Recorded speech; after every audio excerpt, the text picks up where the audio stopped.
Good morning, children. Uh, in my last session, I taught you, I discussed up to the only two helpfulness of the microorganisms.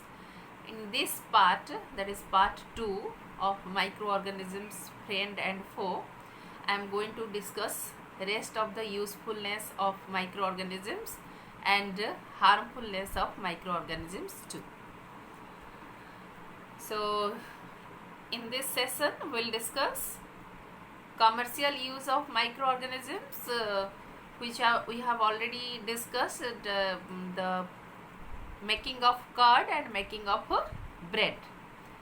And here one more activity we will discuss, fermentation, how alcohol is prepared, then the medicinal use of microorganisms, and the first antibiotic and the discoverer of antibiotic, then the use of microorganisms in preparation of vaccines, then the smallpox vaccine, then we'll discuss how the microorganisms are useful in increasing the soil fertility, then the usefulness of microorganisms in cleaning the environment, then we'll discuss about the harmful microorganisms. And as I have told you, mostly the harmful microorganisms are causing disease in human as well as other animals also. So under this we'll discuss disease causing microorganisms in human, then disease causing microorganisms in animals, and disease causing microorganisms in plants. So let me discuss the left out commercial use of microorganisms. As I have told you that microorganisms are used for the preparation of the alcohol, and you know that alcohol, that is wine, rum, beer, these are all different types of alcohol, and these alcohols are prepared by the microorganism. Similarly, acetic acid, that is vinegar, which in our while cooking we are using the vinegar, they are also prepared by the microorganisms. And let me first tell how the alcohol is prepared. Alcohol is prepared by yeast. What is yeast? Yeast is the fungi. Yeast is a fungi, and these yeast are grown on natural sugars present in the grains like barley, wheat, rice, and crushed fruit juices to produce alcohol. So those fruits which are rich in sugar, or those grains which are rich in sugar, can be converted into alcohol by treating them with yeast. Okay, so here in the activity 4, how the yeast is helpful in preparing the alcohol is discussed. So here there is a beaker, and in the beaker it is a 500 ml beaker, and it is filled with water. 3/4 of this beaker is filled with water, and in the water 2 to 3 spoon of sugar is dissolved, and then the yeast powder is added to this sugar solution. The yeast powders are available in the market, and when this yeast powder is mixed in the sugar solution and it is kept covered in a warm place for 4 to 5 hours, then you will get the smell of a different kind of smell, and that smell is because of the production of the alcohol. Okay, so this is how we get alcohol from the sugary solution, by treating it with yeast. So this process of production of alcohol from the sugar solution by yeast is called fermentation.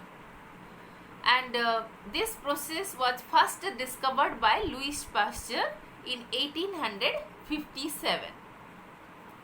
Now some medicinal use of microorganisms. The microorganisms are very much helpful in preparing some medicines like antibiotics and also in the preparation of vaccines. Okay, so you might have seen that when you suffer from fever or certain diseases, doctors are prescribing you antibiotic tablets or capsules, or sometimes you are given injections. Okay, so actually these antibiotics are prepared from the microorganisms. Okay, so these antibiotics are one of the most important medicine that is prepared from the microorganism. So now let me tell what is antibiotic. The medicines produced from bacteria and fungi which kill or stop the growth of the disease causing microorganisms are called antibiotics. Okay, so what is, let me explain in details. These antibiotics are the medicines which are produced from the bacteria and fungi, and this product is injected into the body of a person who is suffering from certain kind of diseases which is caused due to infection of the same microorganism or the other microorganisms. Okay, and such medicines are called antibiotics.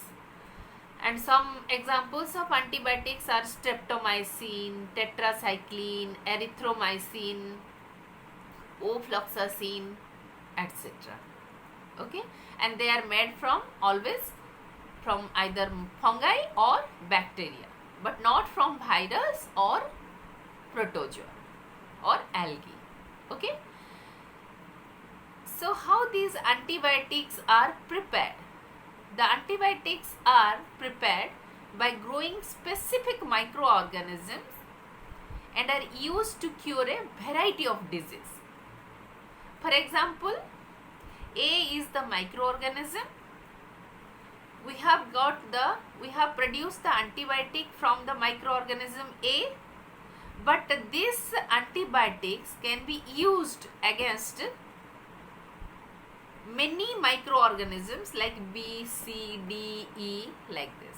So one antibiotic can be used against many diseases.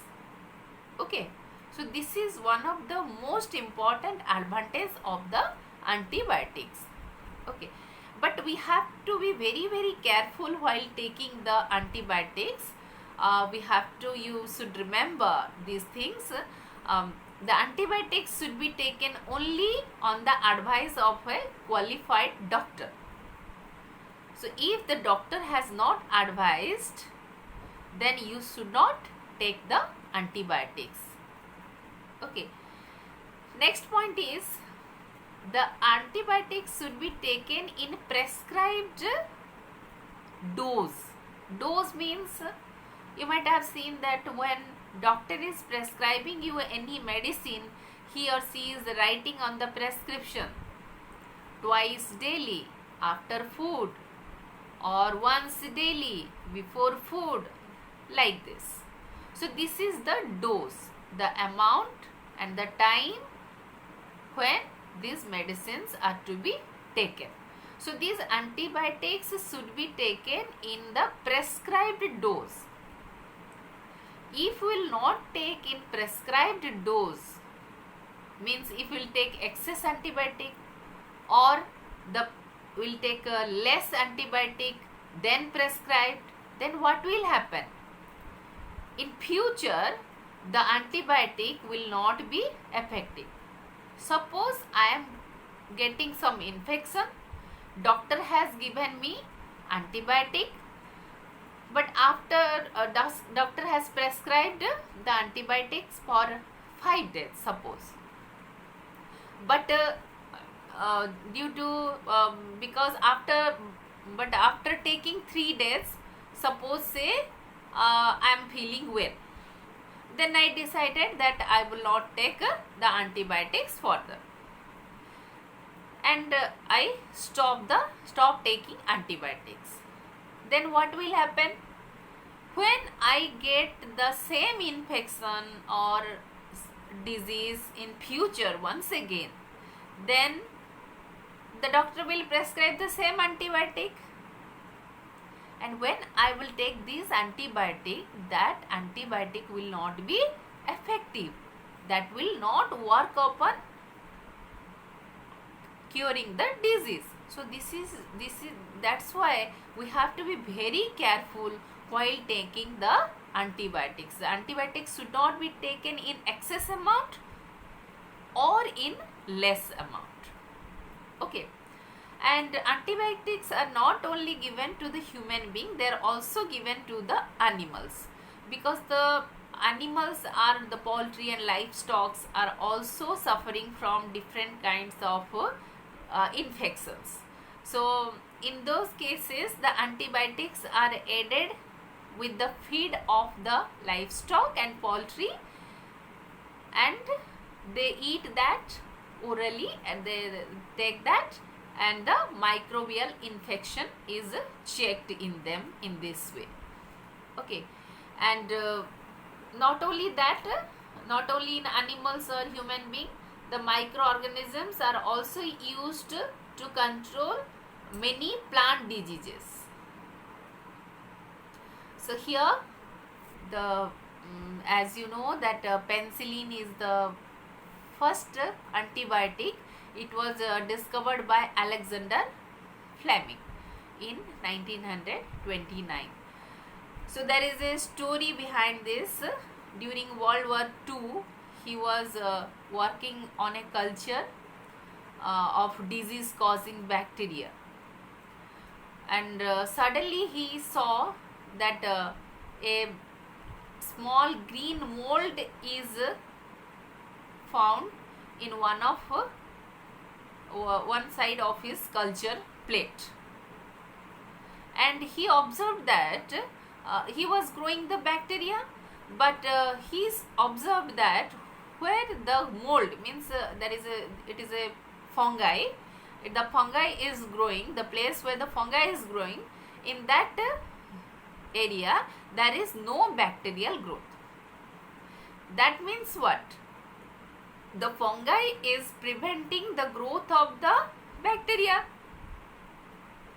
and on the basis of this observation, he discovered the antibiotic penicillin. Actually, that mold or fungi was your penicillium. In my previous session, I had shown you the diagram of penicillin. So, from penicillium or penicillium fungi, the penicillin, the product that is obtained is called penicillin, and it is the antibiotic, and it was used to cure the bacteria which was causing disease in the patients after World War II. And so this is how he observed and how he discovered the penicillin antibiotic.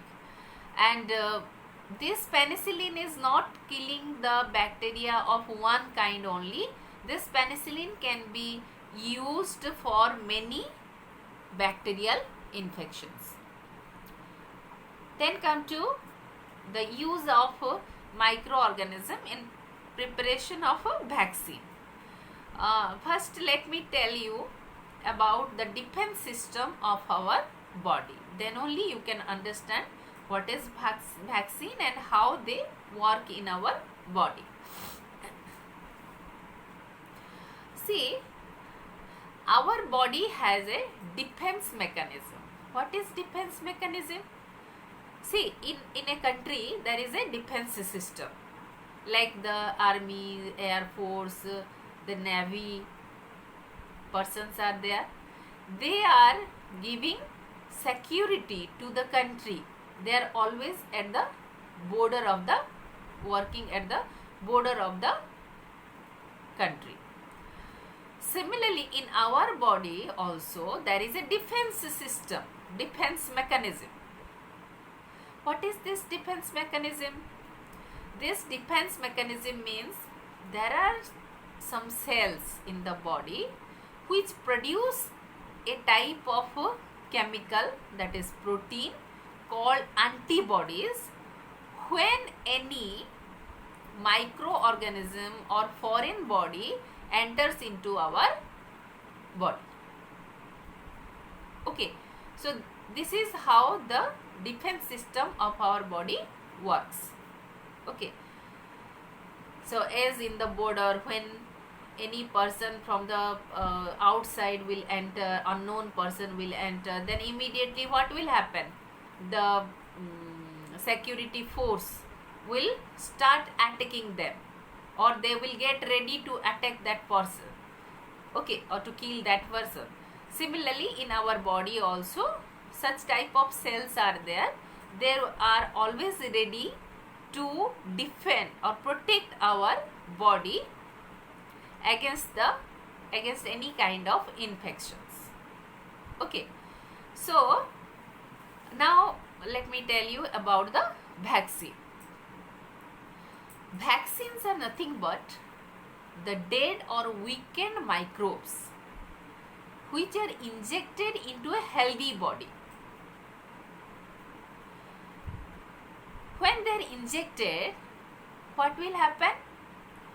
They are weakened or dead microbes, but they are unknown to our body. That means they are foreign to our body.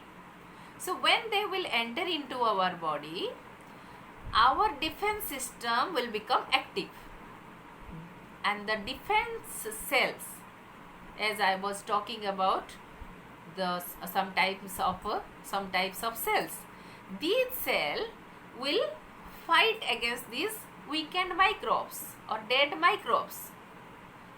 But because these microbes are weak and dead, they are destroyed by this during this fight.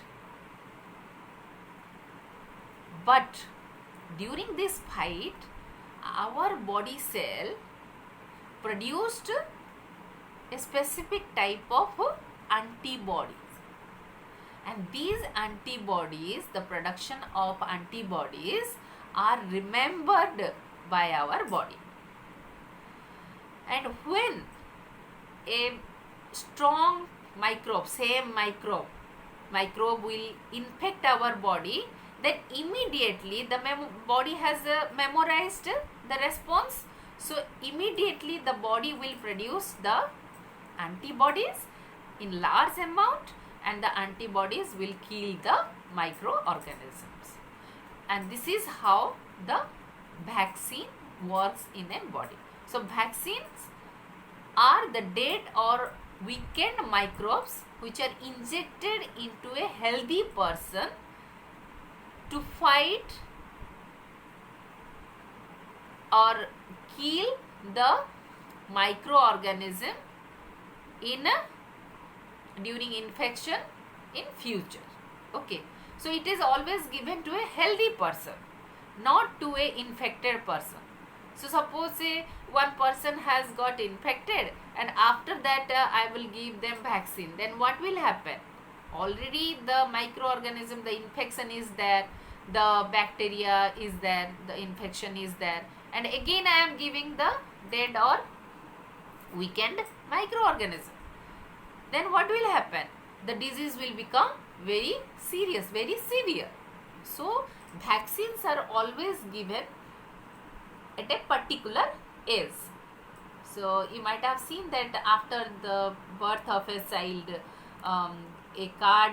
vaccine card is prepared, and in that vaccine card different age, different time is written for different vaccine. So these vaccines are given for different diseases, different infectious diseases at a particular age.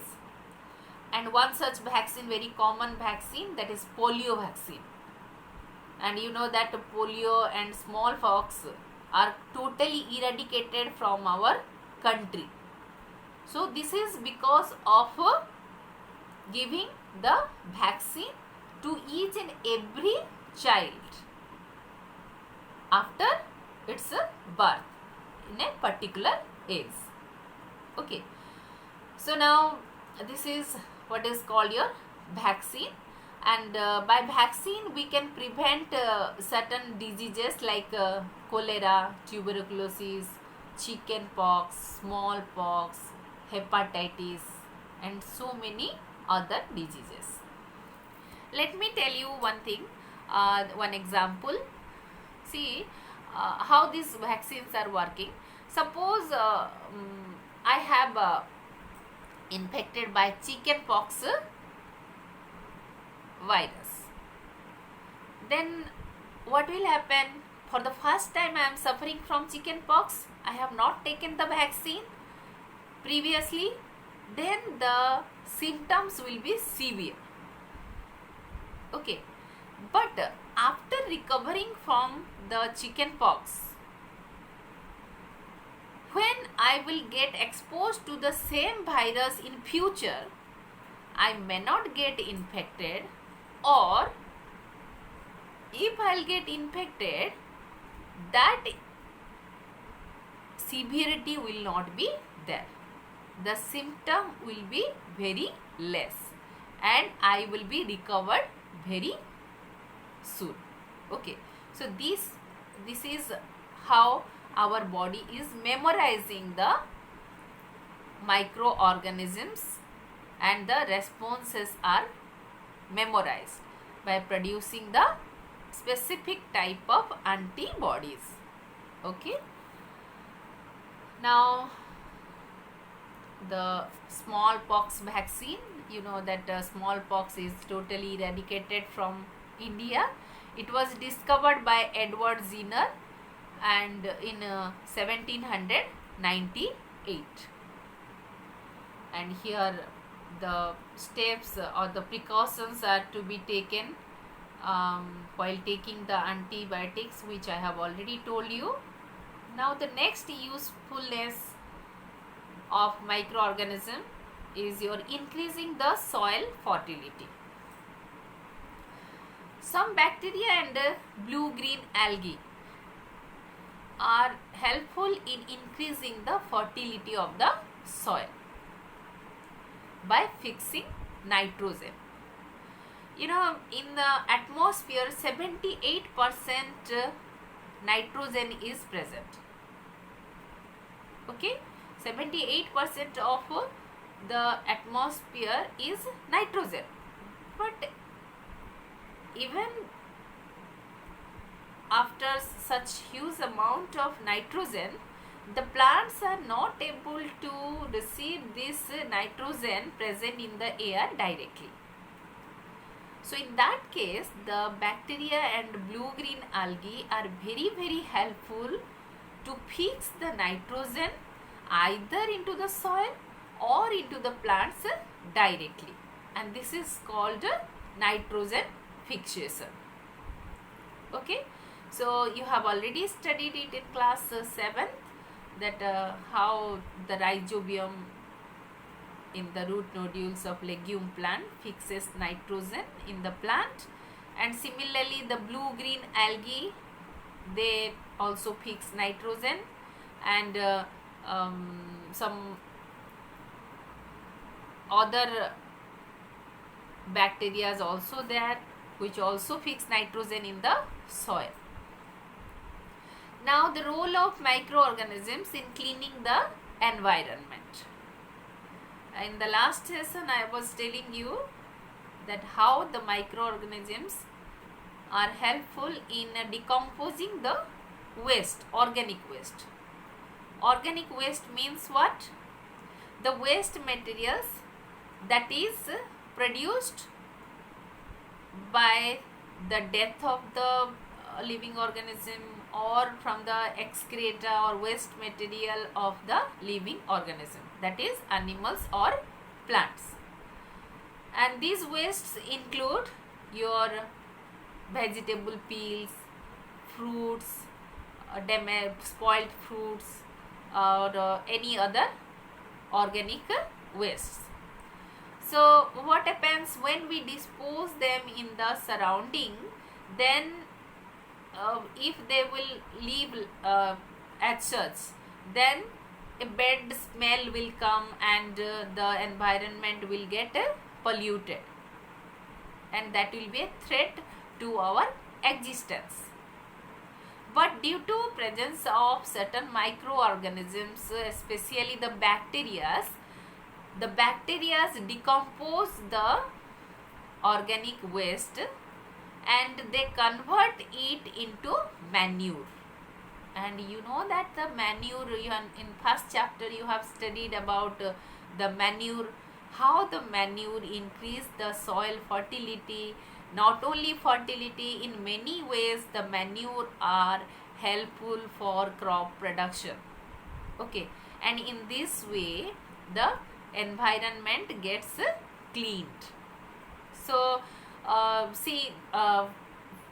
in order to prepare the manure, what the farmers are doing, they are digging a pit and the waste materials, the organic waste, they are dumping in the pit, and then they are adding the cow dung, and in the cow dung the bacteria are there, and these bacteria start decomposing the organic waste, and ultimately that becomes manure, and that manure is added in the soil to increase the soil fertility.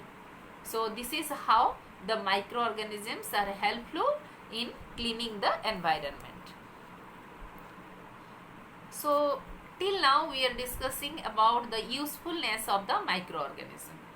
Now I am going to discuss the harmful microorganisms, and as I have told you that microorganisms are harmful to us mainly by causing the diseases, but besides that they are also harmful to us in many other ways. Okay, like spoiling the food, causing food poisoning, they are also damaging the cloth, they are also destroying the leather items, and so on. Okay, so let us discuss some of the disease causing microorganisms in human. The microorganisms which cause disease are called pathogens. Okay, so the pathogens, when enter into our body through any agents, how they will enter into our body? See, by breathing or by taking contaminated food, we can get the infection. We get a infection by the pathogens. Okay, so the pathogen can enter into our body through different ways, like air when we breathe, the water when we drink, or the food when we eat. Not only that, they are also transmitted from one person to another person through animals or through insects and so on. Okay, and some such diseases are your cholera, common cold, chicken pox, tuberculosis. These diseases are transferred from one person to another person. Okay, like common cold, when you sneeze or when you cough, then the transmission takes place through the droplets. So that's why it is advised, when a person is suffering from common cold, while sneezing, he or she should put the cloth or handkerchief in his or her mouth and nose, to prevent others to get the infection. Similarly, those who are suffering from cholera, they have to take hot food, not the cold one, because that may get infected by flies. Okay. Similarly, we are getting malaria fever. This is due to the bite of the mosquito, but actually this is not due to the bite of the mosquito. The mosquito is carrying the organism, disease causing organism, that is a protozoa called Plasmodium, and when that mosquito bites us, it injects the microorganism, that protozoa Plasmodium, into our body. Then we suffer from the malaria. Okay, in this way the diseases, the infectious diseases, are transferred from one person to another person. So here, what is mosquito? What is the role of mosquito? The mosquito is the carrier of the disease, or you can say they are the vector of the disease. They are carrying the disease causing microorganism from one person to another person, one infected person to another healthy person. So mosquito is a carrier. Similarly, housefly is also a carrier. So the housefly sits on the waste, a human excreta of a infected person, and when the same housefly sits on the food of a healthy person, that who is going to take that food, then that through that food the microorganism enters into the body of the healthy person, and the healthy person gets the disease. Okay, so here housefly is the carrier or the vector. Okay, so here the food gets contaminated and we get sick. Okay, so these are some of the examples of carriers, and in order to prevent those diseases, we have to be very, very careful, and we know that the awareness is always there not to keep water tank open why? To prevent the breeding of a mosquito. Okay, now here is the list of some common human disease caused by microorganism. You can see the first column is having human disease, name of the human disease. The next column, second column, is having the causative microorganisms. Then how they are transmitted, the mode of transmission. And the third column is having the preventive measure. What prevention are to be taken? Because we know that prevention is better than cure. Once we get the disease, there must be some symptoms and our body gets weak. So that's why we should prevent ourselves to get the infection. Okay, so the first one is tuberculosis. It is caused by a type of bacteria, and it is transmitted from one person to another person through air. And what preventive measures we have to take? We have to keep the patient in complete isolation. Completely we have to keep him in quarantine, nowadays we are saying, and keep the personal belongings of the patient away from those of the others. Because it is transmitted through air, so if a person has suppose say during while in case of tuberculosis, when the person will cough and he has kept his cloth in his mouth, or he has used it in some ways, and if you will touch that and if you will use that, you will get infected. So we have to take such preventive measures to prevent ourselves to get the infection. Then measles, it is caused by virus. It is also transmitted through air, and same preventive measures are to be taken as it was taken in case of tuberculosis. Chicken pox, it is also caused by virus and it can be transmitted through air as well as direct contact, and same preventive measures are to be taken, that is isolation and keeping the belongings away from others. Then polio, it is also caused by virus and it is also transmitted through air as well as water, and here also the same preventive measures are to be taken, that is isolation and keeping the belonging away from the from others, healthy persons. The next is your cholera.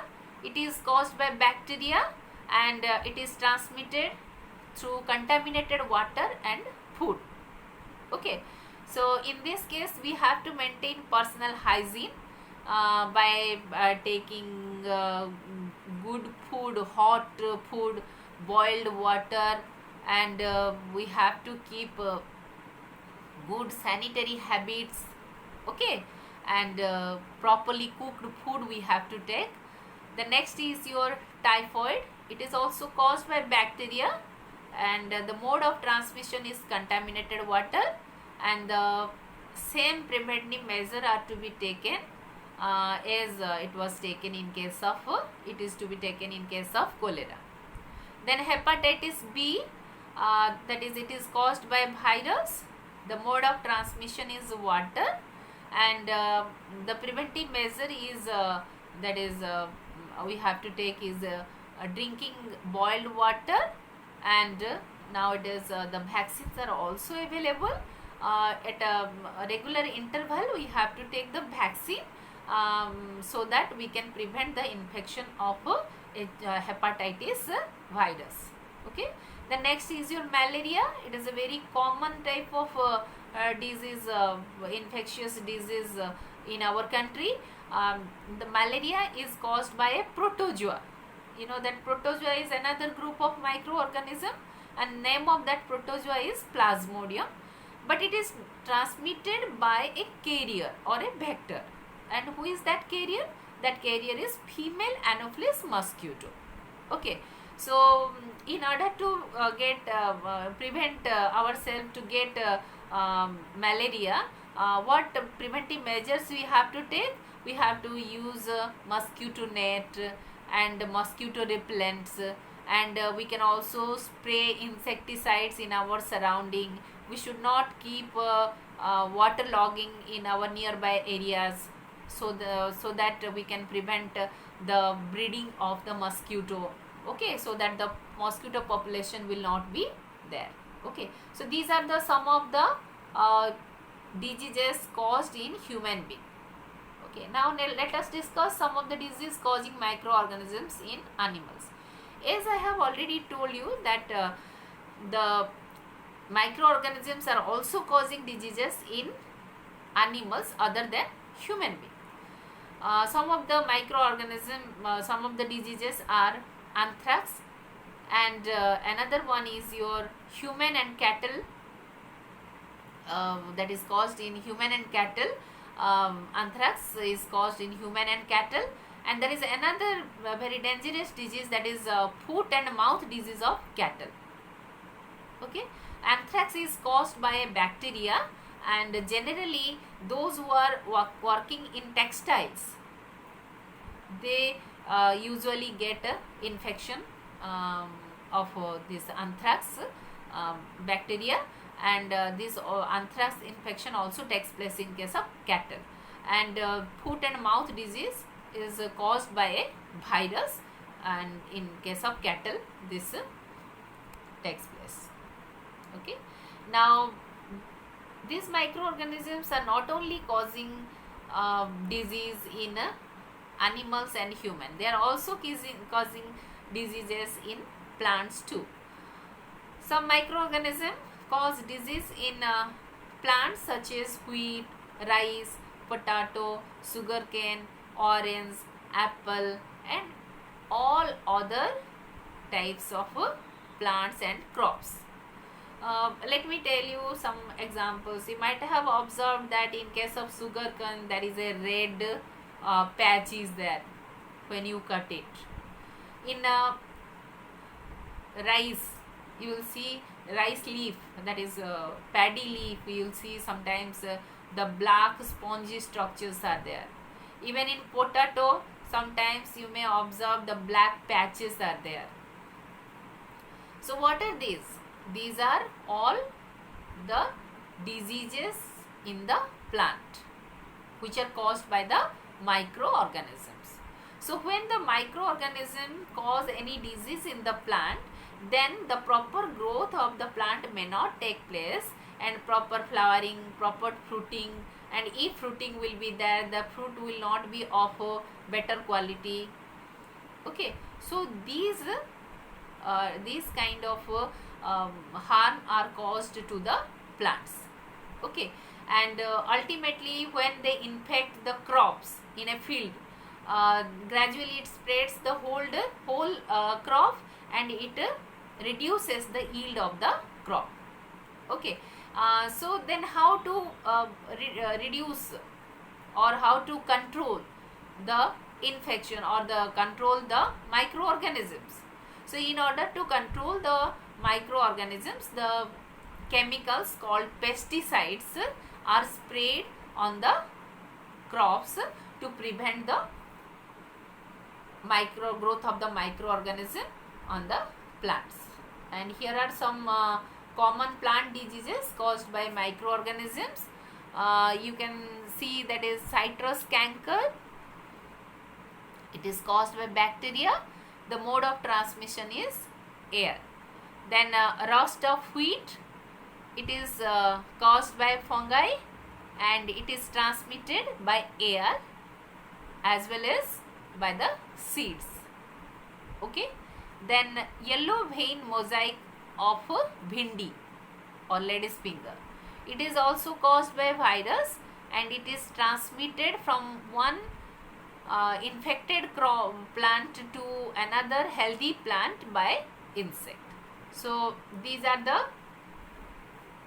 diseases of a plant that is caused by microorganism. But there is large number of diseases, different types of diseases which are caused by microorganism, both in plants and animals. But here we have discussed only few, as it is given in your textbook, NCERT textbook. Okay, so this much only for this session. Next session we will discuss rest of the chapter. Okay, thank you children, thank you.